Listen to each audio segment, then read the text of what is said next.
Hello, moot.aesthetik here. I am back for a review of the Cosmic Brushes Serenity palette. It has been a long time coming, and I'm glad to finally get to deliver that for you. If this is your first time on my channel, I review eyeshadow for the most part. I talk about makeup in general, and I'm still figuring out the direction I want to go in, but eyeshadow is my main lever, and that is what I tend to talk about the most.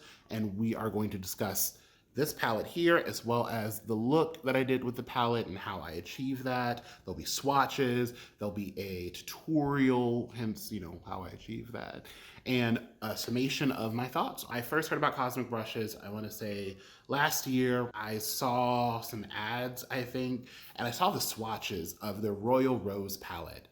And I thought they looked great. They didn't look photoshopped. They looked like they potentially could be good, but you never know from swatches. Brands will sometimes kind of, double dip and really just make the swatches look as nice as they can. And I get it from a business perspective, but you can't always trust that it's gonna translate to performance. And swatches don't always translate anyway. But I saw them and I thought they looked nice, but the color story itself wasn't something that I typically went for. It's mostly a warm neutral palette with some purple, or with a purple, but some pinks and some more pinky reds in there, a little bit of a burgundy moment, and then there's like a pop of blue. So I didn't grab it. Well, the rumblings of the Serenity palette, right, were felt across the internet. It was one of the palettes that kind of shook things, or a number of palettes this year that have definitely shook the table. And I remember Yelika did a review of this palette and she was floored by it. And I saw just the pigmentation on her eyes and I thought, ooh, okay, revisit. It's time to go back. So I went ahead and I got it. Now, getting this was a bit of a process. The palette sold out really quickly multiple times. So it was a little bit of frustrating waiting for the restocks to happen. I get it. It is a small indie brand and they probably only have access to so many different palettes or can only ship out so many palettes, so it's not their fault. And from what I've seen and what I've heard, Faye, the owner, handled things really, really well. But yeah, that was a bit of a frustrating process. But again, it's something that a lot of small brands struggle with. They can't move mountains, right? So I almost didn't get it, but I am glad that I did get it and that I'm able to come here and give you a bit of a review. This is what the palette looks like. Have this nice kind of dreamy cover here. You have that foiling. Mine definitely is covered in makeup, so please forgive me. I use my makeup. God forbid that I use my makeup, But here you have the palette, nice foiling. On the back, there is a listing of the ingredients, but it does distinguish which ones are eyeshadows and which ones are pressed pigments, if that is something you are concerned about. This is a cruelty-free, it looks like PETA cruelty-free product. It's meant to last for 2 years. And yeah, this is pretty much the back. I'm not a fan of like the white text on this really kind of cool tone really lavender background. I love the color of it, but and I can get why they chose that, but it's a little difficult to read.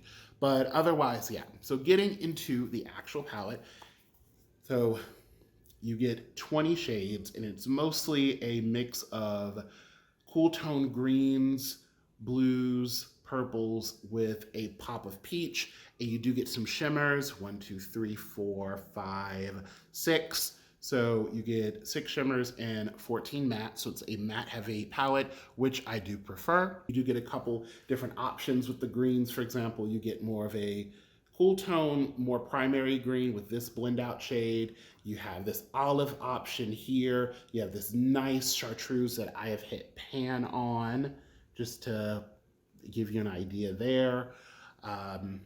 Yeah, this is what is going on. I think it's a nice color story. Initially, actually wasn't too interested in it, only because one, I'm not a fan of cool tone purples. Like, I don't dislike them and they look nice, but I tend to prefer more red based purples. So that kind of put me off. And I also was like, oh, I have enough blues and I have enough greens. But again, just hearing all of the hype over this palette, I was like, okay, why not?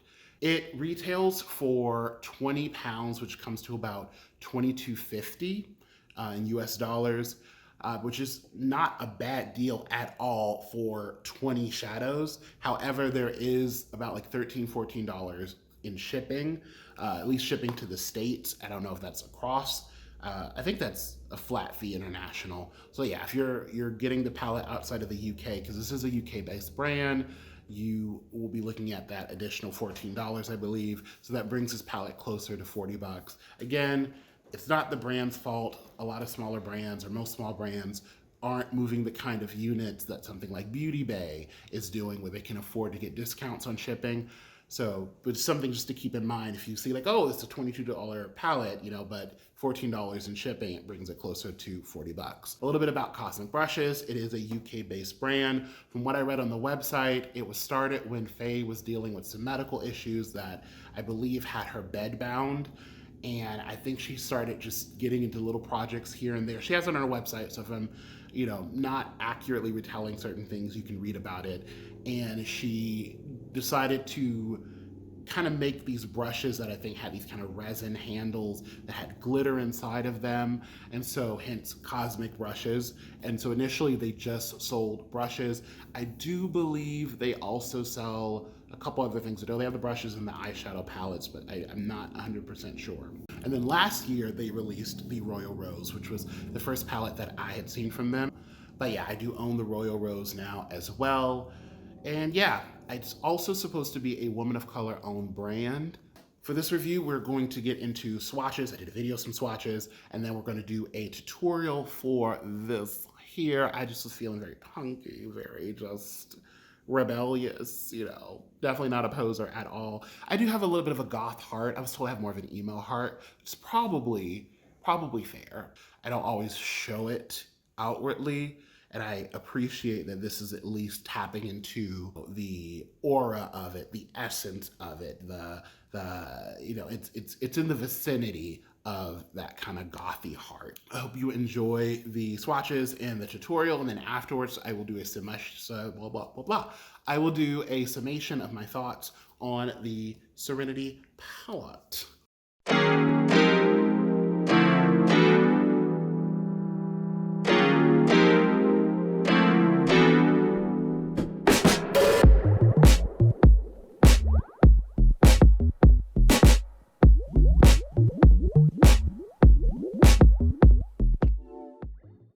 We're gonna get into it. This is my first time filming a tutorial, so I ask you, please be a little patient with me as I work this out. If there's any kind of faux pas, then we will just cross those as we cross those over. But yeah, so I'm gonna mostly focus on this eye and then do this one just kind of in tandem, and there'll be skips. I'm not gonna do like a full elapsed thing. But yeah, let's go ahead and start with primer. So to prime, I'm gonna be using my Juvia's Place Eye Prime Primer. Usually I use shade 2, but for some reason I can't find that right now. So we're gonna go on with shade 1. So I must have spoken her up, because here she be. So this is shade 2. This is my favorite eyeshadow primer. I've also been really into the Moira eyeshadow primer as well. It's like, oh, well, its logo's faded off, and yeah, it's makeup. But the Moira Lasting Priming Cream Shadow, been really into that as well, but we're gonna use this one. This is my favorite eyeshadow primer, and we're gonna apply a little bit. All right, so this is the primed eye. Don't worry too much about the halo around it. That will be fixed with eyeshadow, foundation, all that stuff. So we're good. Getting into the star of today's occasion, the Cosmic Brushes Serenity palette. What I'm thinking I want to do is purple in the front into blue, and then on the lid, a green, because I want to use the green shimmer in here. I want to use this one. And then in the inner corner, I think I'm going to use this one, just supposed to be like a duochrome shade. And then I want to somehow tie in that peach shade. I don't know what's going to go on yet, but we'll see. To start, we're going to start off with the deepest blue in the palette called Mood. It's like a dark, true blue. And I'm going to put that here for our cut crease. All right. Going to tap using the viewfinder, and then I'm going to double check in my mirror to make sure things look good. Just going out the mirror in the palette. And then I'm going to try buffing that in. I really like buffing in the shadow, because in addition to making sure you're getting all of the product off of the brush, you are also blending out the shadow. I'm going to do that a couple times. So there's kind of our starting color. And, you know, I think it looks fine. But I want it to be a little inkier. So these shadows are a little buildable. They're not terribly buildable, which is nice. Like, I don't feel like I'm going to be spending forever trying to get them to do what I need them to do. But yeah, so there's that dark blue. And we're just going to keep going until it's more of like a deep, almost inky black color, and it's getting there. So that's kind of what I'm going for. So you see how it's kind of deep in there. It took like 3 or 4 dips to get, so it is somewhat buildable. As I've been using it, I'm realizing, okay, it is a little more on the buildable side, which is not terrible. Like, buildability is not inherently bad. I just don't like palettes where I feel like I have to dip in a crap ton more times to be able to get it. And we're going to be cutting the crease, so it's not too terrible. In terms of the brush that I'm using, just kind of a brush like this. It's kind of a packer brush that I can blend in. The specific one is a Moda SM shader. I have a variety of different brushes, but that's not that important. Now, using the same brush, I have gotten off a lot of the product. It doesn't look like it, but this is kind of how I do it. We're going to dip into the purple in the palette here that is called Pixie. It is a cool toned, mid-tone purple. And we're just gonna start working around those edges with that purple shade. And having a little bit of product from the last shade that you put on actually helps a little bit with the blend. Helps to create a bridging tone in my experience. So yeah, there's the purple going on the eye. I love doing small circular motions for blending. I find that works well for me. And when I'm blending, I'm not pressing super hard into it, just kind of lightly tapping and doing circular motions. You can see, I think that's blended pretty well. I'm getting into something a little fluffier. This is an E129 from AOA Studio. I love their eyeshadow brushes. Not all of them equally, but they're ones from their Paw collection, usually that come in the like little leather cases. There's a black one and a pink one. I own both. Those brushes are everything. I dipped into now the shade Make a Wish right there. That's definitely not morbid. And then we're going to, and I doubt that's likely what they were going for, but that's where my mind went. And now if you are someone who has a deeper skin tone like myself and is afraid of pastels, do not be. I found when I started embracing using pastel shades, particularly to blend out, and I know like you look there, you think, oh my God, it's a little ashy. Again, do not worry. It is not going to ruin your look, but don't be afraid of them.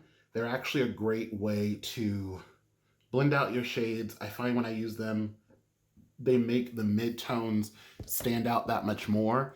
So like, yeah, it's light, but once we go in with our foundation, and I also tend to go around these kind of looks with a transition shade just to keep everything contained, will be good. Now I want to go back in with this brush. We're gonna dip back into that mid-tone purple Pixie because I feel like I lost a little bit of that in the blend. And I hope this looks great because I'm using a different lighting setup than I normally would. Trying to trust the mirror here as well as what's going on my screen. But yeah, that's what we're looking at so far. Now we're gonna dip into the greens. We're gonna come back and do a little more work on that side. I want that pastel to be a little more pronounced, but we're gonna start now, not the greens, with the blues. But I think for this side, we're gonna start with the black first. This black in here is one of my favorite matte blacks. When I'm looking for a matte black, I'm a lot more interested in depth than I am blendability. But luckily, I don't have any issues blending this out whatsoever. And I love the depth of that. In general, I don't run into a lot of issues blending out black. We're gonna go ahead, tilt my head back a little bit, given that I have hooded eyes. I like to do that just to make sure I'm really getting into the crease. And then I'll lower it just to make sure I like the placement, which I want that placement a little higher. But yeah, I like the intensity of that black. That is a good matte black eyeshadow. You're just gonna do that and then start buffing out the edges. You don't, if you're gonna pack on your shadows, because I tend to do the pack and blend method, if you're going to do that, you want to make sure that you are buffing out the edges before you go into the next shade, because what you potentially risk is if you do that, you're gonna end up with a harsh line from the darkest shade, because I also do dark to light, when you start applying the lighter shades over. We're gonna dip into that blue that we did over here, but I only want the blue to be part of this blend. I don't want the blue. I know I keep putting the palette in the way. I'm sorry, I'm learning. I'm learning. Am I learning well? That I cannot answer yet, but I am learning. I'm a big kid now, or at least sometimes. All right, just blending that in. I'm not as interested in it being super opaque. I'm more so just interested in getting the tone. And I don't know if this is gonna be my best look, because this is my first time trying to do a look like this, but we'll see. We're gonna use a shade in here called River. So River, I initially saw it as a mid-tone, right? Because I thought you have a dark blue, this is the mid-tone, and then this is the bright blue. This shade River, though, it has a green, slightly green undertone. It's not picking up on camera. And so it's a different undertone than this. This is a true dark matte blue. This is a little green, not quite teal, but I have done a look where you could get a teal look. You do this and that. You know, you can get a teal adjacent kind of vibe. What kind of brush am I gonna take, girl? What kind of brush? What kind of brush am I gonna take, girl? Girl. So we're gonna take this AOA E126 and I'm gonna dip into the shade River. Lightly tap around those edges and kind of blend in from there. I'm not quite in love with the look so far, and it's not the shadows, because I've played with these quite a bit. I think it's just me doing this way for the first time. Now I'm moving into the pastel blue in here, Echo, which is a very, very bright, very, very bright pastel blue. Very, very, very, very bright. So I'm kind of lightly going in with it. Let's see. But yeah, it's a very, very bright pastel blue. All right, I'm moving back just a little bit because I want you to be able to see what it looks like, because I feel like up close, you know, it's not as nice, but yeah, you kind of have that gradient. So we're gonna connect that, and then I'm gonna clean up the front of this for the rest of the cut crease, and then we'll go from there. So one thing I want to say again about those blues, so kind of the idea I've come to is I don't think they're meant to be, like in a lot of colorful palettes, you'll often have like a dark tone, a mid-tone, a light tone, kind of come to expect that. But I don't think that that's the case here. I think this is meant to be boom, boom, and boom, boom, which still work, but because these two tones, not only do they have different undertones, but they're so close in depth, like the shade River slightly lighter, but not terribly lighter. So I feel like you don't even really see it. They all kind of blend in together. So that's one thing just to note. It's not the biggest con. It's not a world-shattering kind of thing, but just I would have liked if we got a lighter mid-tone. Now, in the other palette from Cosmic Brushes, the Royal Rose, there is a shade I think called Sky that is more of a mid-tone blue that could have worked for this, but obviously I'm doing a review of the Serenity palette, so I just wanted to stick to the Serenity palette. But just that little heads up. To cut my crease, I use micellar water. Oh no, it chipped into the pastel shade a little bit. So it chipped into that. Not great. So yeah, I'm gonna go ahead and cut my crease and then I'll be back. I have gone ahead, I carved out my cut crease with micellar water, and then I put my Juvia's Place primer back over on it. If you're interested in seeing a cut crease tutorial, definitely let me know. I know there are a million out there that you could find, but if you like the way I do things and you want to hear me give an explanation of it, I have no problem. That's why I'm offering this right now. Talk. Okay, what I think I want to do now is I want to do like a gradient with green, but I want to use that peach somehow. I want the peach to be the corner color. So what I am going to do is I'm going to start with the corner color. Start this peachy tone. I really like this peach. I think it's an interesting pop, though trying to get it to work with these shades presents a bit of a challenge. It's not an impossible challenge, and hopefully I will show that accomplished. Now, I feel like I've done that before. I've even mixed it in with like the purple blend, and it adds this nice kind of undertone to the look that you wouldn't typically expect. So let me get a brush for packing on that shade. So just taking like a little packing brush like this, going to go into that shade Oasis, which is that peachy coral kind of shade.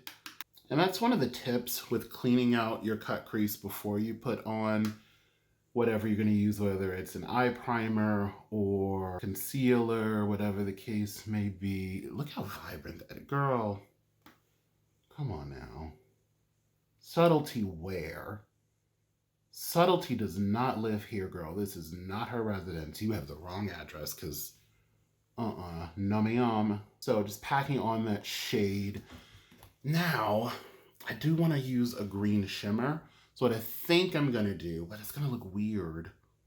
It's going to look weird. We might have to, I think we're going to change course on the shimmer part. I think we're going to do just shimmers in the inner corner and the lower lash line. That way you can see some of the shimmers in action. I want to go in with Sorbet, which is this beautiful green chartreuse shade that I've already hit pan on. And take the same brush, but just flip it to the other side. And we're gonna continue to pack on the lid.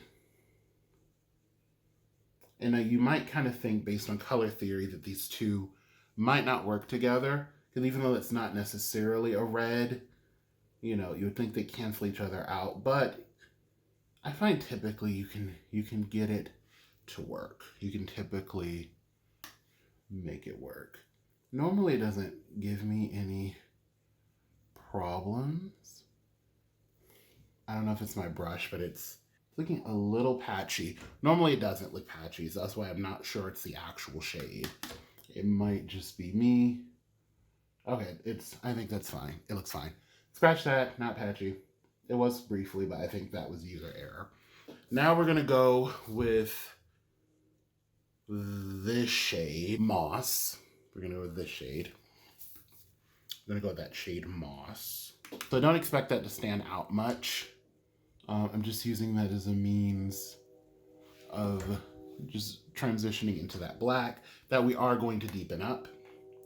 Then I'm gonna go in with Forest, which is a dark, cool toned green matte here. It looks almost blue on camera, but it's a dark green, very deep. Using the same brush. I do a lot of looks where I don't use a ton of brushes. I tend to reuse them. I'll wipe them off. But there we go. And see, we have a gradient going on of just tones you wouldn't typically expect would work well together. And lastly, we're gonna dip back into that black. It is mystical, not the wrapper, but it is mystical. So, awesome. So there we go. This is the look. I'm gonna take a brush and kind of go around and do a little blending, because then I feel like there's a bit of a harsh line really quick. So I went ahead and kind of blended that out. One thing I like to do is take like a pencil brush like this. This is an E134 Shop Miss A. The packer brush earlier was e.l.f. I don't think generally I'm gonna mention brushes, but I like to go in after my cut crease and re-intensify. I'm gonna go back into that deep blue shade Mood, and I'm going to take that brush just around that cut crease area. And you see how it makes the cut crease more pronounced? I like that. Nice teeny tiny brush. And given that I have hooded eyes, I tend to like brushes like this just for doing detail work and getting things nice and neat. So see how that just intensified that cut crease a little bit? It just made it that much more pronounced. If I really wanted to, I could go in with black as well. Do I want to? Yeah, because then I could have it connect from there into the black. Hold on, let's see what I feel. So I did add a little black, and to blend that out, I'm going to take this Sigma E30. Most of my brushes are dirt cheap, like my Shop Method brushes, but Sigma had a sale, and I really like this brush, so I'm going to use that because it's nice and tiny.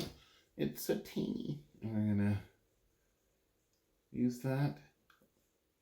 I'm holding the end of the brush and lightly just going in and blending out small circular motions. I'm really a fan of small circular motions because they allow you to blend but continuously concentrate that color. I'm gonna come back with both eyes done. I'll show you the bottom, and then I'm gonna finish my base off camera, and then we will do the rest of the review. All right, so I want to just hop on real quick before I do the rest of it. I turned off the ring light, and I think you can see the colors much, much better than you could before. I think the ring light was really washing things out. But these are how the eyes look. I don't think they look too bad. So I'm gonna put on a little bit of concealer because I don't feel like doing a full face. Just gonna do a little concealer, a little bit of concealer around the beard area, and do like maybe a little lip. Then we'll jump ahead and I will apply an inner corner, and we're gonna smoke out the lash line, add a couple shimmers there, and then a little something in the inner corner. And then I'm gonna also do my brows. Don't worry, things are gonna come together as much as, you know, I would consider them coming together, so don't you worry. All right, we are back. I just want to issue a retraction. I did indeed put on foundation and concealer. I did indeed have relations with foundation. I know. I said I wasn't going to, but I decided to do it anyway. And look at the intensity of those pastel shades. This peach, and then that chartreuse green. You can see that blue. I gotta do a little more blending. That side's not too bad. That side, at least on camera, it's not looking great, so we're just gonna... I did go in with a brown matte just around the edges and down the center to kind of help with that. There is a brown matte in the palette, but it's more of an olive toned brown matte. So my worry is that, I guess we can try it now. So we'll both be trying this live, but let's see if I can kind of buff out some of that blue with it without it giving like a green cast. That's kind of my worry. This is a Jessup 221 brush.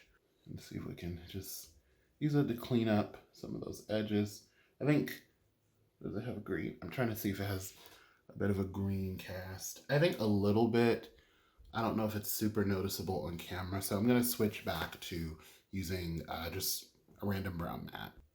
All right, so we're back. I went in with just a regular brown matte and kind of cleaned some stuff up, but I just wanted to show you those pastels, like the blue, the lilac, just how intense they are, but you can tell they're pastels. They don't just look like white mattes on my face. Like, these are giving neon teas. Are they actually neons? No, but they're giving neon teas. So anyway, went in, I did add a little more of the pastel. I mean, if this is a little funky, it is what it is. I did do my brows, nothing super fancy. You probably can't even tell I did my brows. I'm going to do an inner corner color, and then we're going to smoke out the bottom line and then add a couple shimmers. So for the inner corner, I want to use this shade, Opal. Opal, it is described on the Cosmic Brushes website as a multi-chrome. So it's a white-based multi-chrome that shifts to green and then a subtle purple. Now looking on here, it almost looks blue, and that's kind of how I saw it. Let me make sure I read that correctly. It says here, yeah, from white to green to a subtle purple. I saw it as like a white with a blue. So I saw this more as a white with a blue, and that's what I feel like it looks like on camera. But it's described as a multi-chrome that's supposed to go from white to green to a subtle purple. We're going to use this on the inner corner. On my hand, I definitely can see the green. It definitely does have a shift to it, but I see more blue than purple. So this is a BH brush from the Rose Gold collection. I don't think they sell this anymore. And we're just going to dip into that. I'm not going to use any setting spray. And we're just going to get that inner corner. Going in, we're going that inner corner. And I think I might turn the ring light back on just so that you can see the shimmers in action. Because I have hooded eyes, I do have to take it a little further down. So we're gonna do that, but I do really like how it's looking. I'm gonna try the ring light. One moment. So the ring light back on, and I feel like the colors, I guess they don't look too terrible here, but this is with the ring light back on. This is the shade Opal. I'm not sure if you can see the shifts, but it is a really pretty shade. The shimmers in here have a nice metallic nature to them. This one I'd say is not as metallic as the others, but it does have those nice shifts. For the bottom lash line, I'm going to keep it really simple. I'm just going to smoke it out with black. So we're going to take some of that matte black, and we're going to tap. So I tapped off the excess to make sure we weren't going to run into a fallout issue, and then I'm tapping, and then I'll start to buff it in a little bit. We're going to add some more shimmers. We're going to put them over this black eyeshadow. And I like just doing the outer portion because I find if I do too much of the inner portion, it looks like it's swallowing my eye. So then I want to take Decisions. This is probably one of my favorite shimmers from the palette. As you can see, nice and metallic, kind of olive color. Let me see what it looks with the ring light off. Yeah, nice kind of metallic olive color. I'm going to put that a little further on. Developing it a little bit. Kind of doing the grimace to make it work. A little bit of a grimace for beginning.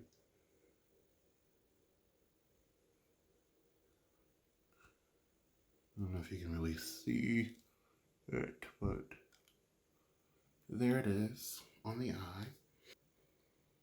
There's also the shade Either that is, or Ever, that is a multi-chrome, this one here.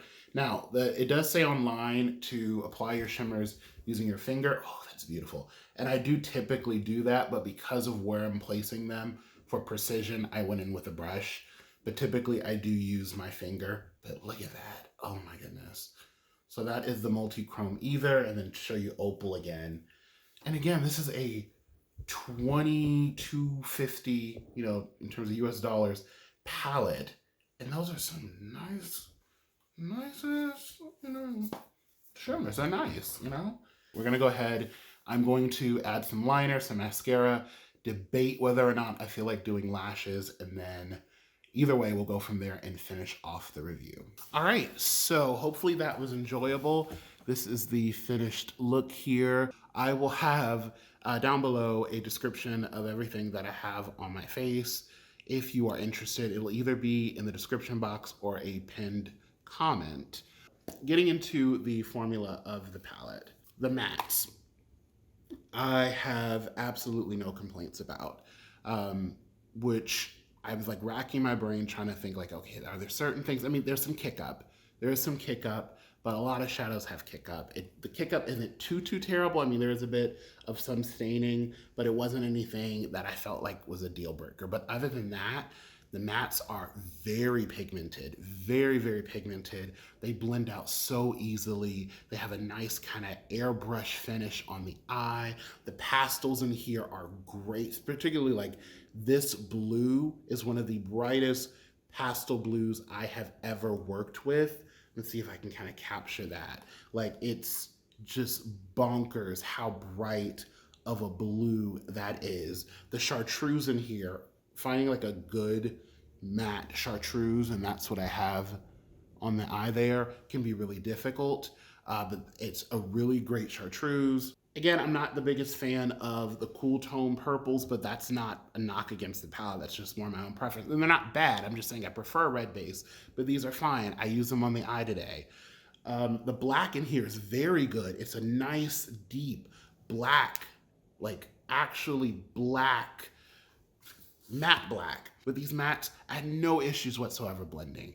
None whatsoever. Typically don't like super buildable formulas, but this is a buildable formula. So if you don't want anything quite as intense as this, you can kind of get a wash, but it's not super buildable. So if you want a wash more often, this may not be the palette for you because it is so pigmented, but the mattes in here give the girls what the girls need to be given. I just think the mattes in here are the star. The shimmers in here are nice. They're more of a typical shimmer formula. They're very metallic. I have on Opal, which I described during the tutorial. It's supposed to be a multi-chrome.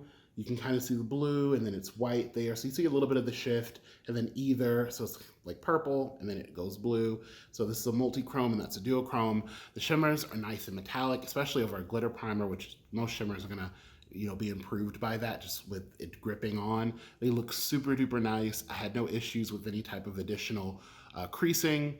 Are they the best shimmers in the world I've ever used? No. But they're good shimmers, especially for palette shimmers. I don't hold palette shimmers to the same standard that I would indie shimmers, or not indie shimmers, individual shimmers is what I mean. So yeah, I thought the shimmers in here were nice. I could have lived without this one. I don't feel like it's that spectacular. It's kind of your typical kind of blue shimmer. I also felt the same way about Twilight. It's not a bad shimmer, it's pretty, but I typically don't use super dark shimmers like that. So those, I could have lived without, but otherwise the shimmer formula was fine. But the mattes in here, when I tell you, within a week of using this palette, I ordered the Royal Rose. That's how much I loved the matte formula in here. It manages to give you the pigmentation that I love from like Beauty Bay, right? I think of like Be Perfect, but it gives you that beautiful blended out look that you would get from like a Blend Bunny palette. It merges those two together, and I love the mattes in this palette. Like one of my favorite matte eyeshadow formulas, if they can keep this up, this might potentially, don't hold me to it, be my favorite matte eyeshadow formula. So, but yeah, that's pretty much my review of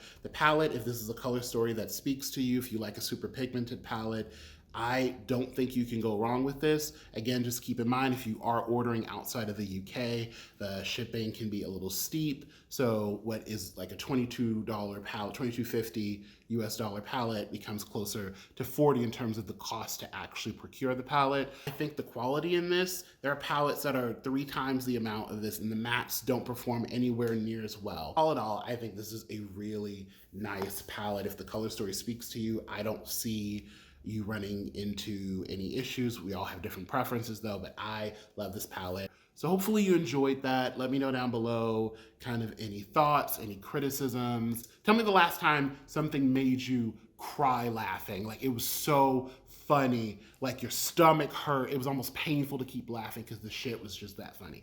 Tell me the last time that something made you laugh that hard, and what was it? I want to know, because I want to have a secondhand experience of laughing that much. And until next time, bye.